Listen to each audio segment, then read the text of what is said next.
Assalamualaikum warahmatullahi wabarakatuh. Teman-teman yang berbahagia, saya Miftahul Haq, dosen pendidikan agama Islam di Universitas Muhammadiyah Yogyakarta. Bicara keberagaman, tentu kita sama memahami bahwa kita semua secara sunnatullah tercipta di dalam berbagai macam keragaman itu. Ada yang berbeda suku, berbeda ras, berbeda bangsa, berbeda agama. Keragaman yang terjadi dalam diri kita tentu harus disikapi secara positif.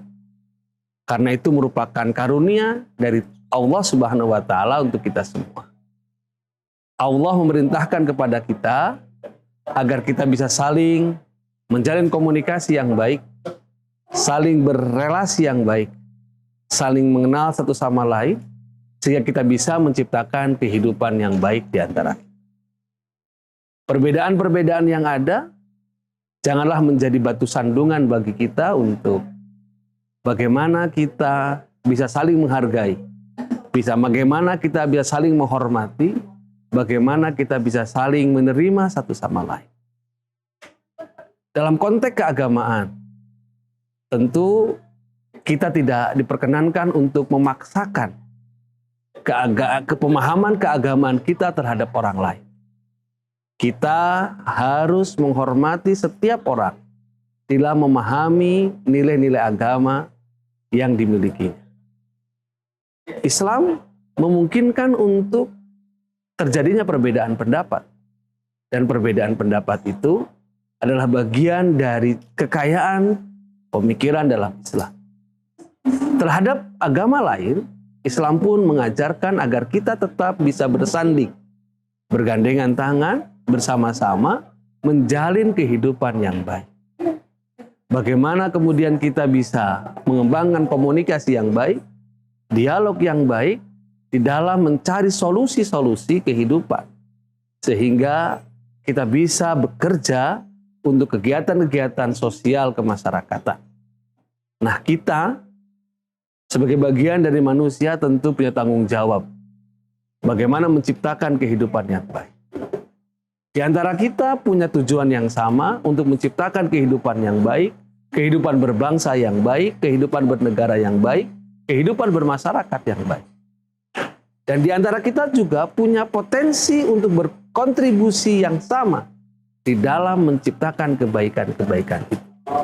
Tanpa kemudian kita menunjukkan identitas kita terlalu berlebihan. Kita Muslim, ya kita Muslim.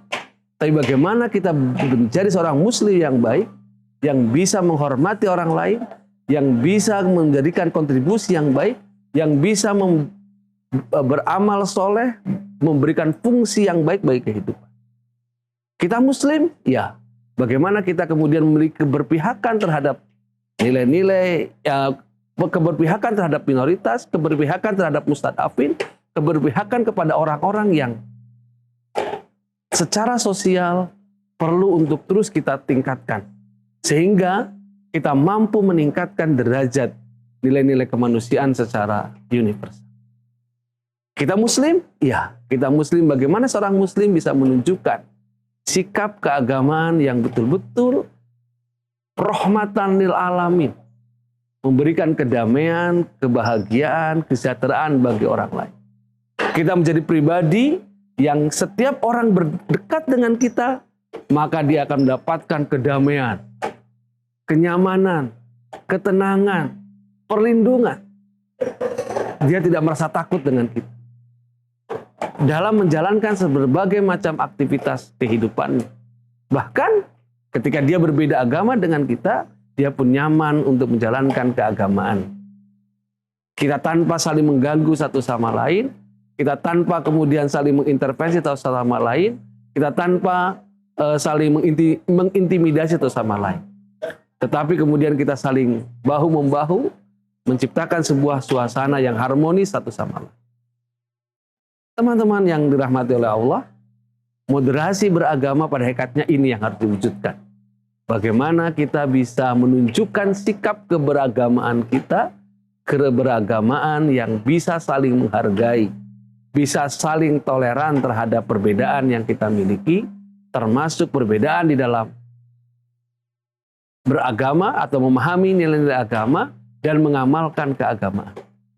Kita tidak boleh kemudian memaksakan apa yang menjadi keyakinan kita kepada orang lain. Maka dari itu penting bagi kita, siapapun kita, agama apapun kita, mari kita pahami agama kita dengan hati yang bersih, hati yang jernih, pikiran yang bersih, pikiran yang jernih. Jangan kemudian kita kotori dengan hal-hal yang sifatnya emosional, sifatnya yang permusuhan dan sebagainya. Dengan hati yang bersih, hati yang jernih itulah kita akan mampu menangkap nilai-nilai keagamaan yang benih, yang jernih, yang baik, dan itu pula yang akan menjadi ciri dari perilaku kita di dalam kita melaksanakan keagamaan. Saya kira ini yang penting harus kita lakukan sekarang. Mari kita bangun kesadaran bersama, beragama dengan cerdas, beragama dengan penuh kejernihan hati, positive thinking, berprasangka baik, dan tentu terus menebar kebaikan kepada siapapun. Terima kasih. Mohon maaf. Assalamualaikum warahmatullahi wabarakatuh.